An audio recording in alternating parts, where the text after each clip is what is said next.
భారత అండర్-19 ప్రపంచ కప్ 2026 విజయంలో కీలక పాత్ర పోషించిన 14 ఏళ్ల వైభవ్ సూర్యవంశీకి సంబంధించిన ఒక విషయం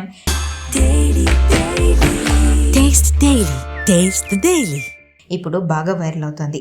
అదేంటంటే వైభవ్ 10th క్లాస్ ఎగ్జామ్స్. ఈ టీనేజ్ క్రికెటర్ తన 10వ తరగతి బోర్డు పరీక్షలకు హాజరు కావడం లేదట.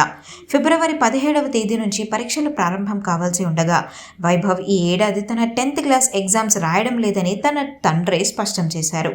బీసీసీఐ అండర్-19 జట్టు బిజీ స్కెడ్యూల్ కారణంగానే వైభవ్ ఈ నిర్ణయం తీసుకోక తప్పలేదు. వాస్తవానికి పరీక్షలు రాసేందుకు అనుమతి ఇవ్వాలని వైభవ్ బీసీసీఐని కోరినట్లుగా వార్తలు వచ్చాయి. అయితే మ్యాచ్లకు అందుబాటులో ఉండడం, ప్రాక్టీస్ షెడ్యూల్స్ వల్ల పరీక్షలకు హాజరు కాలేకపోతున్నాడని తెలుస్తోంది. ఇప్పటికే వైభవ్కు అడ్మిట్ కార్డ్ కూడా జారీ అయిపోయింది. వైభవ్ క్రేజ్ దృష్ట్యా పరీక్షా కేంద్రం వద్ద ప్రత్యేక భద్రత కల్పించాలని అధికారులు భావించారు. అయితే వైభవ్ పరీక్షలకు రావడం లేదని స్పష్టం అవ్వడంతో ఆ ఏర్పాట్లపై సందిగ్ధత తొలగిపోయింది. 14 ఏళ్ల వయసులోనే ప్రపంచ కప్ సాధించిన వైభవ్ ప్రస్తుతానికి చదువు కంటే దేశం తరపున క్రికెట్ ఆడేందుకే ఎక్కువ మొగ్గు చూపుతున్నాడు. వచ్చే ఏడాది అతను తన బోర్డు పరీక్షలను పూర్తి చేసే అవకాశం ఉంది.